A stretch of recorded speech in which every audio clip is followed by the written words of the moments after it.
এই দুনিয়া ঘুরে দেখো না, কোনটা ভালো বলো না। এই দুনিয়া ঘুরে দেখো না, কোনটা ভালো বলো না। ঘুরে ঘুরে দেখি আমি সব থেকে ভালো আমার মা। ঘুরে ঘুরে দেখি আমি সব থেকে ভালো আমার মা। মা হলো সুখের আয়না, মা হলো শান্তির কামনা। ঘুরে ঘুরে দেখি আমি সব থেকে ভালো আমার মা। ঘুরে ঘুরে দেখি আমি সব থেকে ভালো আমার মা। এ বাচ্চারা, গজলের মাধ্যমে ঠিক বললাম না ভুল বললাম? দুনিয়াতে সব থেকে মা আমাদের কাছে সুন্দর, তো সব থেকে দামি আর কিছু আছে? কেন দামি? আল্লাহ পাক কেন দামি করেছে ছন্দের মাধ্যমে লিখে দেখুন। যখন কথা বলবো একদম একদম প্রেম করবে। তাজমহল, বুর্জ খলিফা, ওই পাহাড় ঝরনা সাগর, পাহাড় ঝরনা সাগর। পাহাড় থেকে অনেক ভালো আমার মায়ের আদর, আমার মায়ের আদর। আমি যখন কষ্ট পাই, এ বাচ্চারা কে কে সাইকেল চালাতে পারো হাত তোলো দেখি। আচ্ছা সত্য কথা বলবে, কেউ মন গড়া কথা বলবে না। সাইকেল চালাতে চালাতে ওই ঢালাই রাস্তায়, ইটের রাস্তায় কার কার পড়ে হাত কেটে গেছে, পা কেটে গেছে, ব্যথা হয়েছে, শেষে হাত তুলবে। দেখুন আমার ভাইরা হাত তুলছে, বাচ্চারা হাত তুলছে। আচ্ছা মন থেকে বলবে, যে রক্ত বার হয়েছিল, ব্যথা হয়েছিল, সেই ব্যথাটা কার হয়েছিল? দেখুন ছোট ছোট বাচ্চারা বলছে যে দুনিয়াতে ব্যথা হয়েছিল মার। আচ্ছা আমার ভাইরা, ভুল কথা এটা না ঠিক কথা? ঠিক তো নাকি? আজকে দুনিয়াতে আমরা 10 লাখ টাকা যদি লোন তুলি, যদি আমরা একটা ব্যবসা করতে যাই, যদি আমরা লস খেয়ে বাড়ি এসে কাঁদতে কাঁদতে যদি আমরা মায়ের কাছে, আব্বার কাছে চলে যাই, আমাদের মা আব্বা যদি আমাদের একটু মাথায় হাত বুলিয়ে দেয়, আমাদের যদি একটু বোঝায়, সব কষ্ট কিন্তু দূর হয়ে যায়, কোনো ব্যথা যন্ত্রণা থাকে না। তাই কবি লিখছে দেখুন, আমি যখন কষ্ট পাই লাগে মায়ের কোলে যায়। আমি যখন কষ্ট পাই লাগে মায়ের কোলে যায়। মায়ের সাথে এই দুনিয়ায় হয় না কারো তুলনা। মায়ের সাথে এই দুনিয়ায় হয় না কারো তুলনা। মা হলো সুখের আয়না, মা হলো শান্তির কামনা। ঘুরে ঘুরে দেখে আমি সব থেকে ভালো আমার মা। ঘুরে ঘুরে দেখে আমি সব থেকে ভালো আমার মা। মন দিয়ে শুনবেন সকলে, মা কেন দামি, কিসের থেকে দামি? আজকে একদিন দুনিয়ার বুকে মন দিয়ে শুনবেন একটা ঘটনাময়ী কালাম, আমার ইউটিউবের ফেমাস কালাম। একদিন মুসা নবী আল্লাহকে জিজ্ঞাসা করছে, আল্লাহ পাক আমার সঙ্গে জান্নাতে কে যাবে, তুমি আমাকে একটু বলে দাও। সেই সময় আল্লাহ পাক বলছে, মুসা তোমার সঙ্গে জান্নাতে যাবে অমুক গ্রামের একটা কসাই, তোমার সঙ্গে জান্নাতে যাবে। এ বাচ্চারা, কসাই কাকে বলে? হ্যাঁ,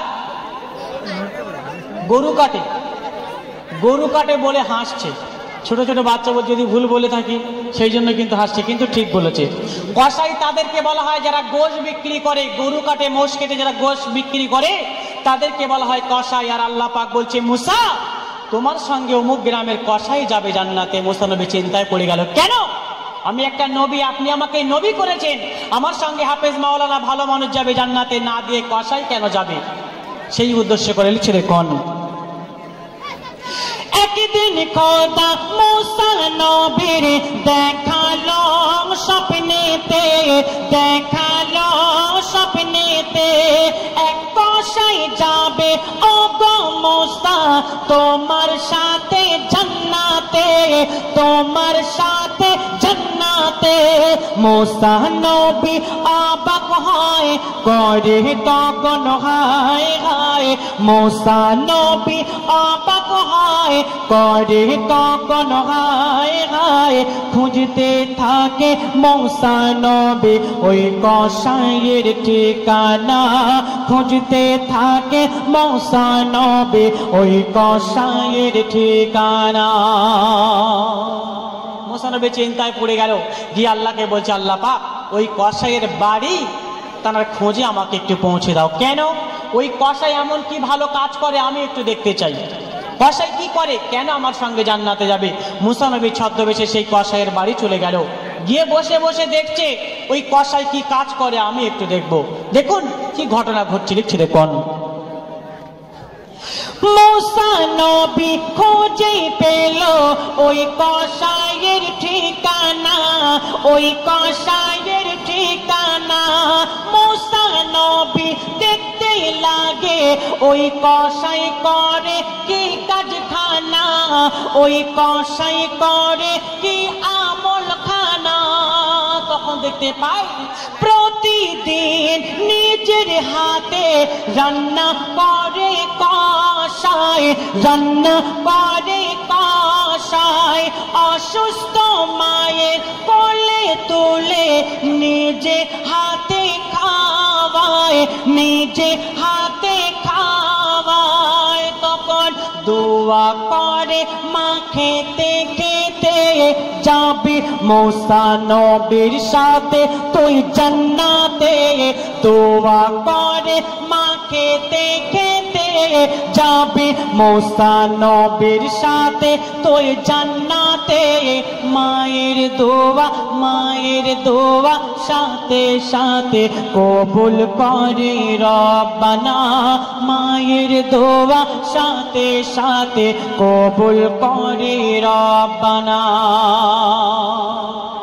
মুসা নবী বসে বসে দেখছে কসাই প্রত্যেকদিন গোশ বাড়ি আনে অল্প করে বাড়ি এনে তারা নিজের হাতে রান্না করে প্রত্যেকদিন তার মাকে যখন খাওয়াতে যায় সেই গর্ভধারিণী মা কসাইয়ের কানে কানে একটা দোয়া বলে যে দোয়া শুনে কসাই হাসে কেন আমার মা এমন দোয়া করছে সম্ভব নয় আমার নসিবে হবে না ওই জন্য কসাই হাসতে থাকে মুসকে মুসকে আর মুসা নবী বসে বসে দেখছে গিয়ে বলছে ভাই তোমার মা তোমার কানে এমন কি কথা বলেছে যে কথা শুনে তুমি কেন হাসছো আমাকে একটু বলো সেই সময় সেই কসাই বলছে আল্লাহর বান্দা তোমাকে আমি চিনি নাও আমার মাকে যখন আমি খাওয়াতে যাই আমার গর্ভধারিণী মা আমার জন্য একটা দোয়া করে সেই দোয়া শুনে আমি হাসতে থাকি কি দোয়া বলে আমার মা আমার জন্য দোয়া করে তোকে যেন আল্লাহ মুসা নবীর সঙ্গে জান্নাতে নিয়ে যায় এ বাচ্চারা সুবহানাল্লাহ বলবে না কত সুন্দর কথা সেই সময় মুসা নবী বললেন আল্লাহর বান্দা কসাই আজকে আল্লাহ পাক তোমাকে ঘোষণা করে দিয়েছে আমাকে বলে দিয়েছে মুসা তোমার সঙ্গে যদি কেউ জান্নাতে যায় অমুক গ্রামের কসাই জান্নাতে যাবে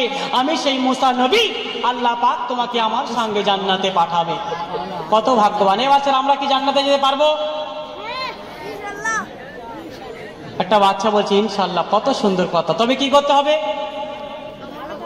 মাকে ভালোবাসতে হবে এখানকার বাচ্চারা সত্যি বলছে খুবই ভালো এখানে আমি যখন গজল করতে উঠেছি সর্বপ্রথমে আমার মুডটা নষ্ট হয়ে গেছে যে গজল গাইব মুডটা আমার শেষ হয়ে গেছে এখানে গতকালকে জলসা হয়েছে বক্তারা যে সমস্ত কথাবার্তা বলে গেছে 10,000 20,000 টাকা নিয়ে চলে গেছে কিন্তু এখানে এসেছি আমি ভালোবাসায় আমার এই শামিমা পারভিনের হাজবেন্ড তার ভালোবাসায় এখানে এসেছি এক ডাকে চলে এসেছি কেন ভালোবাসি বলে প্রত্যেকটা গজলের মধ্যে আমি বক্তারা যে সমস্ত বয়ান দিয়ে যাবে প্রত্যেকটা গজলের মাধ্যমে এক একটা কথা বলে যাব আপনার কলিজায় লেগে যাবে সে কথা হয়তো আপনারা কোনোদিন শোনেননি মন দিয়ে শুনবেন গজলগুলো শেষ কথাই লিখছে দেখুন আল্লাহ আমি দুনিয়াতে থাকব বেঁচে যতদিন থাকব বেঁচে যতদিন আব্বা মায়ের মনে ব্যথা দেব না তো কোনদিন দেব না তো কোনদিন বলে যায় কবি সাদ্দাম করব তাদের সম্মান বলে যায় কবি সাদ্দাম দিতাম, করব তাদের সম্মান, যেমন হোক বাবা মা তাদের কথা ভুলব না, যেমন হোক বাবা মা তাদের কথা ভুলব না। মা হলো সুখের আয়না, মা হলো শান্তির কামনা, ঘুরে ঘুরে দেখি আমি সব থেকে ভালো আমার মা, ঘুরে ঘুরে দেখি আমি সব থেকে ভালো সোনার মা।